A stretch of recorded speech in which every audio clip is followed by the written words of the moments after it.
ദിവസവും ബിനോയ് തുടരുക. ഇപ്പോൾ നമ്മളോടൊപ്പം RMP നേതാവ് KK രമ ചേരുന്നുണ്ട്. ശ്രീമതി KK രമ കേൾക്കുന്നുണ്ട് എന്ന് വിശ്വസിക്കുന്നു. ഇപ്പോൾ മുകേഷിനെതിരെ എന്തായാലും പ്രതിഷേധങ്ങൾ തുടരുന്നു. പല ഭാഗത്തു നിന്നും പ്രതിഷേധങ്ങൾ ഉയരുന്നുണ്ട്.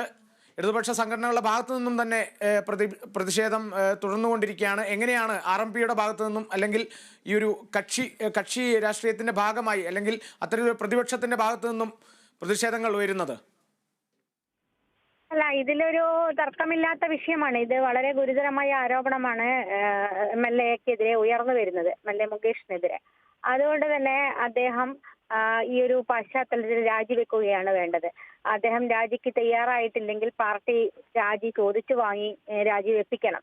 ആ നിലപാട് കേരളത്തിലെ മുഖ്യമന്ത്രി എടുക്കണം. മുഖ്യമന്ത്രി ഇതുവരെ ഈ കാര്യത്തിലൊന്നും പ്രതികരിച്ചിട്ടില്ല. അപ്പോൾ ഈ വിഷയത്തിൽ അടിയന്തരമായി നിലപാടുമായിട്ട് മുന്നോട്ട് പോകാൻ ആ പാർട്ടി നേതൃത്വം തയ്യാറാകണം. വളരെ ഗുരുതരമാണ് മുകേഷിനെതിരെ ഓരോ ദിവസവും ഉയർന്നു വരുന്ന ആരോപണങ്ങൾ. നേരത്തെയും ഇതുപോലെയുള്ള മീറ്റു ആരോപണങ്ങൾ ഉൾപ്പെടെ ഉയർന്നു വന്നതാണ്. കസ്റ്റിൻ കൗച്ച് ഉൾപ്പെടെ അദ്ദേഹത്തിന്റെ നേരത്തെ ഉയർന്നു വന്നിരുന്നു. പക്ഷെ ആ സമയത്തൊക്കെ സംരക്ഷിക്കുന്ന നിലപാടാണ് എടുത്തത്. അപ്പൊ ഇനിയും ഈ തരത്തിലൊരു സംരക്ഷണമാണ് ഒരുക്കുന്നതെങ്കിൽ അത് വലിയ വില ആ പാർട്ടി നൽകേണ്ടി വരും. അതുകൊണ്ട് തന്നെ ഇതിനകത്ത് കൃത്യമായ നിലപാടെടുത്ത് പോകാൻ തയ്യാറാകണം. അദ്ദേഹത്തിനെ രാജിവെപ്പിക്കണം. ശ്രീമതി KK രമ, ഇപ്പോൾ 4 വർഷം കഴിഞ്ഞിട്ടാണ് ഈ ഒരു ഹേമ കമ്മിറ്റി റിപ്പോർട്ട് പുറത്തു വന്നത്.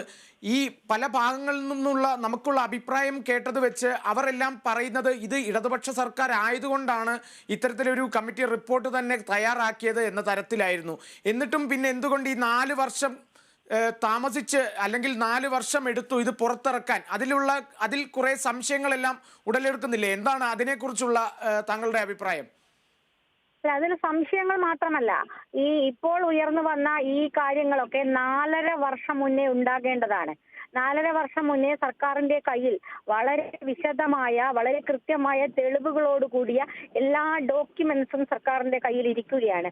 പക്ഷെ അതിനകത്ത് പെട്ടിയിൽ വെച്ച് അടച്ചിരിക്കുകയല്ലാതെ ഒരു നടപടിയും ആ കാര്യത്തിൽ എടുത്തിട്ടില്ല എന്ന് മാത്രമല്ല, അതൊന്നും മറച്ചു നോക്കാൻ പോലും സർക്കാർ തയ്യാറായില്ല എന്നുള്ള വളരെ ഗുരുതരമായ കുറ്റമാണ് സർക്കാരിന്റെ ഭാഗത്തുനിന്നുണ്ടായത്. അതുകൊണ്ടാണ് ഇത്രയും കാലം, ഇപ്പോൾ ഏറ്റവും അവസാനം വലിയ ഇടപെടലിന്റെ ഭാഗമായിട്ടാണ് ഈ റിപ്പോർട്ട് പുറത്തു വന്നത്. ഇടതുപക്ഷം ആണ് ഇത്തരത്തിൽ ഒരു റിപ്പോർട്ട് തയ്യാറാക്കിയത്, അതിന് നേതൃത്വം നൽകിയത് എന്ന് പറയുമ്പോൾ പിന്നെ എന്തിനാണ് ഇത് പൂഴ്ത്തിവെച്ചത് എന്ന ചോദ്യത്തിലൂടെ അവർ മറുപടി പറയണം. എന്തിനാണ് പുറത്ത് വിടാതിരുന്നത് എന്ന കാര്യം, എന്തേ ഇത്രയും തെളിവുകൾ ഉണ്ടായിട്ട് അതിനെതിരെ ഒരു നടപടിയെടുക്കാൻ തയ്യാറാകാതിരുന്നത്? അപ്പൊ അതൊക്കെ ഈ സിനിമാ മേഖലയിലുള്ള പവർ ഗ്രൂപ്പിനെയൊക്കെ സംരക്ഷിക്കാൻ വേണ്ടിയിട്ട്, ഇതുപോലെയുള്ള നേതാക്കന്മാരെ രക്ഷപ്പെടുത്താൻ വേണ്ടിയിട്ടുള്ള തന്ത്രപ്പാടിന്റെ ഭാഗമായിട്ട് തന്നെയാണ് അത് പുറത്തു വിടാതിരുന്നത് എന്ന് വളരെ വ്യക്തമാണ്. അപ്പോ ഇതിനകത്ത് പ്രധാന കുറ്റവാളി സർക്കാർ കൂടിയാണ്. ഇത്രയും അത് നേരത്തെ അതിന് തയ്യാറായത് നമുക്കറിയാം. എങ്ങനെയാണ് ഹേമ കമ്മിറ്റിക്ക് വേണ്ടി സർക്കാർ നേതൃത്വം നൽകാൻ വേണ്ടി തയ്യാറായത് തന്നെ അന്ന് ഉയർന്നു വന്ന വലിയ പ്രക്ഷോഭങ്ങളാണല്ലോ. അത് സർക്കാരിന്റെ ഇച്ഛാശക്തിയല്ല.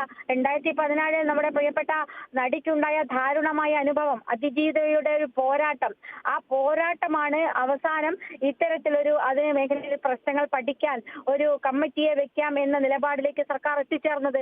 അത് അന്ന് സമൂഹത്തിൽ ഉയർന്നു വന്ന വലിയ പ്രതികരണങ്ങളും പ്രക്ഷോഭങ്ങളുമാണ്. അതിന്റെ ഭാഗമായിട്ട് അത് രൂപീകരിച്ചു. തീർച്ചയായിട്ടും അത് നല്ല കാര്യം, അതിനെ സ്വാഗതം ചെയ്യുന്നു. പക്ഷെ എന്തുകൊണ്ട് അത് പിന്നീട് അതിന്റെ അനന്തര നടപടികൾ എടുത്തില്ല എന്ന ചോദ്യത്തിനു കൂടി മറുപടി പറയേണ്ടതായിട്ടുണ്ട്. അപ്പൊ അതിന്റെ ഭാഗമായി ഉയർന്നു വന്ന ഈ വിഷയങ്ങളിലും ഇപ്പോഴും സംരക്ഷിക്കുകയാണല്ലോ. എന്തിനാണ് മുകേഷിനെ സംരക്ഷിക്കുന്നത്? അദ്ദേഹത്തിനെതിരെ ആരോപണങ്ങൾ ഉയർന്നു വന്നപ്പോൾ രാജിവെക്കാൻ ആവശ്യപ്പെടണമല്ലോ. എന്തിനാണ്? ഒരു ജനപ്രതിനിധിയാണല്ലോ അദ്ദേഹം, ഒരു സാധാരണ വ്യക്തിയല്ല, ഒരു ജനപ്രതിനിധിയാണ് ഈ തരത്തിൽ ആരോപണങ്ങൾ നേരിട്ടുകൊണ്ടിരിക്കുന്നത്. പിന്നെ എങ്ങനെയാണ് ജനങ്ങളുടെ നേതാവായിരിക്കാൻ, ജനങ്ങളുടെ പ്രതിനിധിയായിരിക്കാൻ അദ്ദേഹത്തിന് അർഹത? കൊണ്ട് തീർച്ചയായിട്ടും വളരെ അടിയന്തരമായി ഈ വിഷയത്തിൽ തീരുമാനമെടുക്കണം. ബഹുമാനപ്പെട്ട കേരളത്തിലെ മുഖ്യമന്ത്രി അടിയന്തരമായി ഈ വിഷയത്തിൽ പ്രതികരിക്കാൻ തയ്യാറാവണം. ശരി, തീർച്ചയായും വളരെയധികം നന്ദി ശ്രീമതി KK രമ.